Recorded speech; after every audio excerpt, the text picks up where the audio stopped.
แต่ทั้งสันละก็จังคอยมวนบอกอีแม่โอ้มักเตยมักมวนมักสิ่งแล้วค่ะเนาะ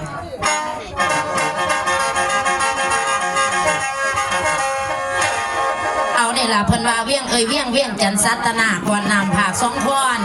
ดอนเสียงสู้ดอนจันหน่วยสวรรค์แกงฟ้าหวยนำมาซ้ำแควบอนน้องแหน่ตาลีฟูเขตหัวผู้แดนเล่าบอนไส้ขาวหวยไข่หวยดอกไม้ขมวลตุลาคมเขตไส้ขั้วหลวงเก้าเลี้ยวบอนน้ำเขียวลีพี่อัตตะปือดอกนั่นคือสารวันเตี่ยตำแม่น้ำกำน้ำเรียบซักอ้อยบอนหินลอยบุงน้ำเต่าผู้เป็นเจ้าข้างแรกคือคุณล่อรักษาขอเวียงจันทร์เป็นจอมพันลาดสะบง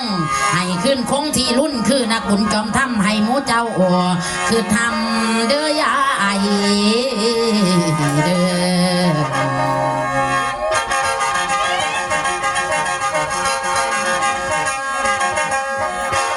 โอ้ยละน้อ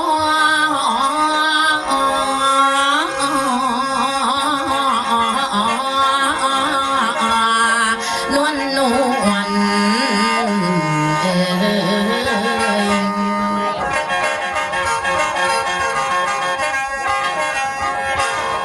ละแม่นว่า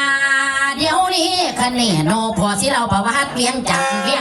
ยงจันทร์ผู้ใดกะเบาไผกะพากันเล่าดนแน่เดาน้ำเด้อคุณพอเห็นแต่พวกหมอลำเขาพากันไล่กะลำมาหน่อยลำใหญ่ลำใหญ่ลำเอกลำโทเบิงนั่นเด้อไปเบิงกะพากันโซกันจนแซวสัวหยังกะเบาไปทั่วจับหน้าใส่ลำเอาเด้อพอเอาเด้อแม่เอาให้ฟุ้งไว้คนฟังทั้งหลายจนเสือจนเถือนำคำเบาคำเบาเขาหูเดาคนป่าหาบนไปบ่ได้ไผนั่นดังกันเด็ดซานั้นมาฟังเบิ่งก่อนสันเด็ดซานั้นมาฟังเบิ่งก่อนสันละผู้เขาเรียนมาหลายฝ่ายเวียงเถียงใด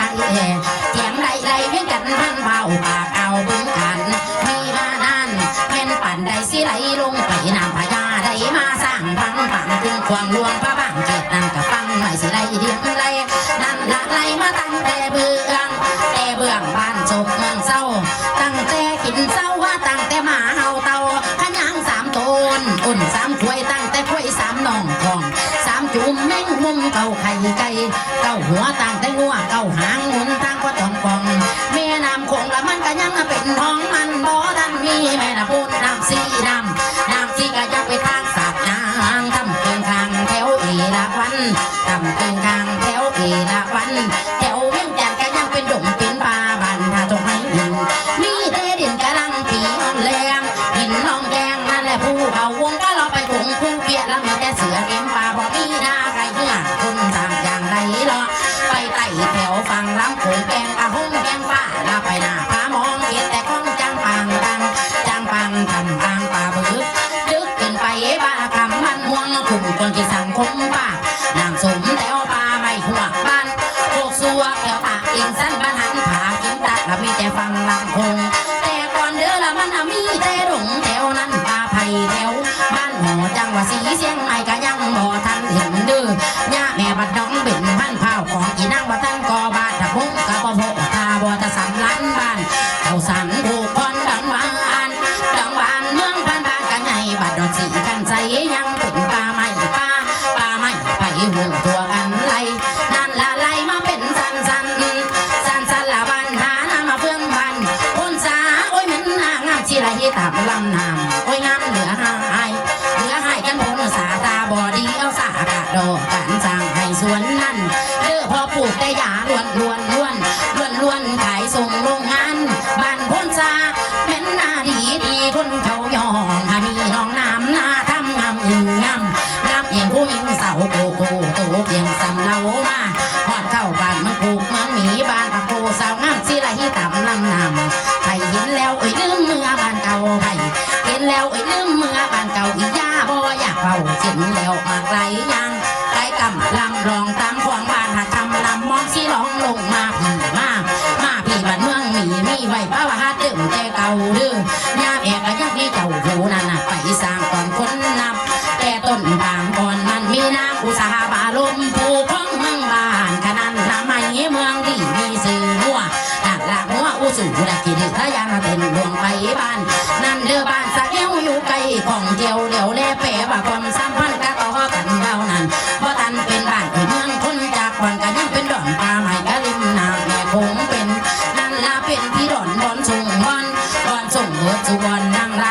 ฮอดหนองคายเพราะท่านเป็นเมืองกะปาดงนาเตือนคือจังหวัดเท่านั้นเท่านั้นเพียงจันว่าหันตัวบ้านดอกริมเมฆหันตามที่ไรเห็นทั้งฟังผัวแม่นฟังสายเพราะท่านเกิดแนวใดหาดนั่นละหาดคำเส้นงงกระเป๋าแผ่นเส้นว่าบ่มีไปสร้างก็เป็นทั้งจองฟองบ้านปากของบ้านต้นไตไรเห็นเว้นจากหันบ้านเรือสีกายสีนั่นละสีมโนกล้วยแดงก็ฟังตุ่มกันกามกะจังว่าได้ยามนั้นเพียงเกิดบ่กันเกิดไปตามไปก็ได้เก่านั่นบ่มีนับแต่โกบนับแต่เข้าแต่เก่ามันมีบ้านเมืองบ่ท่านมีดงร่อนซ่อนปลาลามีแต่กิ่งแต่ขาไม่ใหญ่ใบหินในลำโขงโอ้ยแม่นยังเป็นอีดอมเรื่องดอนแจกละมีแต่ดินละใส่แห้งมาลงมาที่มีเป่าเด้อย่าแม่พระอินท่าอยู่เฝ้าเสด็จปุ่นลงมานั่นเด้อพอเอาภาษาหมากใหม่เสด็จจากจวงสวัสดิ์กับพี่ได้จวงกันหอมหวานลงเต็มพื้นวานลงพื้นดินนั่นดอนจันพันใหญ่จังกดเป็นต้นไม้หลายเสือจำแนวแล้วปากมินแม่นผู้เฒ่าซื้อว่าพันลาตาผาเขาพันไล่ไต่ทางมาพ่อมาเห็นแล้วดอนจันอนันต์นี่ก็จังได้อยู่ที่ภาคไฟเศร้าเล่นลมเย็นเห็นว่าดอนที่นี่เป็นที่อุดมสมศรีพ่อเป็นเมืองอยู่กันเท่านั้นตาพันลาจังหาพันหมักเผานอหนึ่งมาฟังลงลิ้มฟังโขงหนอเดี๋ยวฟังไว้กระจังเกิดเป็นต้นไม้ในเน่าตามเก่าเด้อย่าพอเกิดเป็นต้นหมักเผาสมดวนดังไม้เผาต้นนั้นกะได้เกิดหน่วยพันแซงเดียวมีพันผลหล่นลงเต็มพื้นอายุยืนเงาได้พันปีสุดสัวกะบ่ได้ตัวพี่น้องกินแล้วจังไทยเด้อย่าแม่กะจังมีซอยว่าไว้ว่าเวียงจันพันเผาเท่ามากนางเพเท่าตีนั่งทีเท่าหำลีบเท่าตอกนั่งตอมเท่าที่หาบกะบองไปหาแลกสร้างกันบางเจ้าบางลาดสะอุ้ง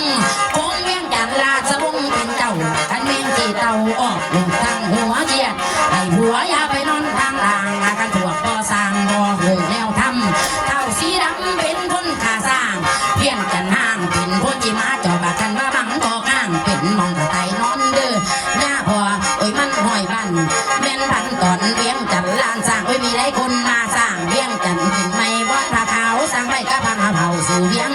นับแต่เวียงเจ้านอองค์กษัตริย์สื่อสัตตาลาตาใดน้ำพลโยธาเหมือนคนมาสร้างไว้ทางก่อนคอนไม่ดุงก่อนจอนป่าพญานาคอยู่น้ำมาสร้างซอยทำเด้อย่าแม่กะจังได้ซอยบ้าไว้ว่าเวียงจันพันเผา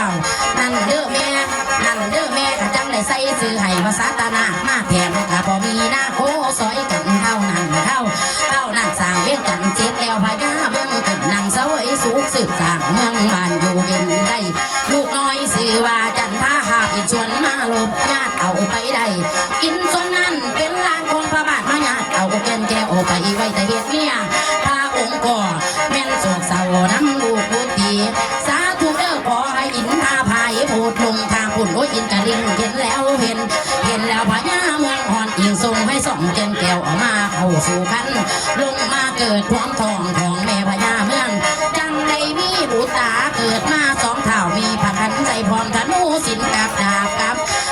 ก็เกิดมาพร้อมบางเจ้าสองเนื้อคู่กันผู้หนึ่งนั้นมีนามว่าองค์พระลักษณ์ผู้ที่สองมีนามว่าพระรามนามใบภาษาสุนเดียนแล้วก็ดีใจส้มซื่นพญาเมืองกะเห่าใจจืนซื่นบานเลือย่าแม่โอ้ยมีตะท่านบอกไว้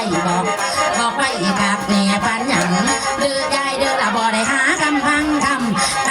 อย่างใดกับเพิ่นใดไผอยากเถียงกะเชิญได้ประวัติเพียงมีต่ออีอาใดตอนหลอกข้าเบิดเกี่ยงสู่ตอน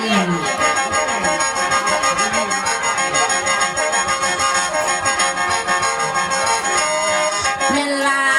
เดี๋ยวนี้มาพังนางแก้วสีดำเกี่ยวน้อมแนวเวตาลีดปากเกี่ยวมาลังเอ่ยเสียงเจ้าเลี้ยงลางเจ้าผู้เราจริงบางลูกขาตนคือสีตุงหาอวยดีบุญพี่เกี่ยวพี่ก้อมลงคงทรงเจ้าว่าไม่ไหนเจ้าลาปลายขั้นสูงบางใหญ่บาง สิตรงไอ้เดนอเจ้าหลากหลายเจ้าผู้สูงบางใหญ่เจ้าผู้ไทยเมื่อสวงบุญอียาบ่กวงบ่มีใดห่วงสองพี่เอ้ยพี่ผู้กี่ให้จังน้องจังน้องเจ้าสิบ่อยากสอนเจ้าผู้ตอนท้องแดงแสงตาบานวาดลงคือแต้มเสียงนั่นละเสียงอายิ้มเสียงเบาเสียงน้ำเจ้ากะมวลหน้ากันวนพอเป็นไว้แห่งขึ้นโอยเด้พี่เห็นว่าดำคือลือคือจังอะไรยังใจว่าเอาไปเทียบยังกะหูไข่สมองพี่บ่พี่เห็นว่าดำคือดีคือนายเฝ้าไม่ดีเป็นจะเป็นสิต้องหาลุ้นอุ่นน้องน้อยโอ้ยสมพันมันต่ำกะจังได้ดำชีลีคือพี่ปั่นหลุดเนื้อไก่กันตั้งเหมือนตื่อย่าขอห่วงความรักขอสากหมักในใจยักเกี่ยวก่อนบอลเกี่ยวอีกอย่างหนึ่งใช่บ่เลี้ยวแน่ซ้ำฟังนั่งเปิดนายไอ้นั่นเสือนายน้องมันเสือไปฝากว่าสมนาทางคุณน้องน้อยโอ้ยสมพันมันต่ำกะจังได้ดำชีลีคือพี่ปั่นหลุดเนื้อไก่กันตั้งเหมือนตื่อย่าขอห่วงความรักสิบ่สงสารนะพวกแกพวกก่อนวันตานคิดเบิ่งเด้อต่างแต่นี้ตั้งเรื่องคุณถึงข้าวก่อนเอาสนีเข้าซ่อนไปนอนรวมเฮ็ดเมียแนวสัตว์เสียสัตว์ป่าอีนางพี่คุณถึงยังเอาเทียมเฮ็ดแม่เสน่ห์พี่คิดเบิ่งที่แต่หมูหมาก็ยังเลี้ยงคันเลี้ยงจันห่างก็ยังพอนขึ้นในหอพระไต่พระแก้วก็ยังสร้างไม่แทนนั้นเด้อพออยู่คนละเข็ดแขนจินแค่ตรงไปก็ยังเอาคนไทยหัวเมียงเทียงสอนคนคือหล่อนโอ้ยเป็นไทยตุ้มไผ่ก็ใจเป็นยังสีบ่คิดจากใครไปนอนรวมเตียงไอ้มันสีเย็นหรือห่อนลองเบิ่งเป็นหนังสายเสื้อบุญอีนางมีสีเพิ่งสีผ้าควง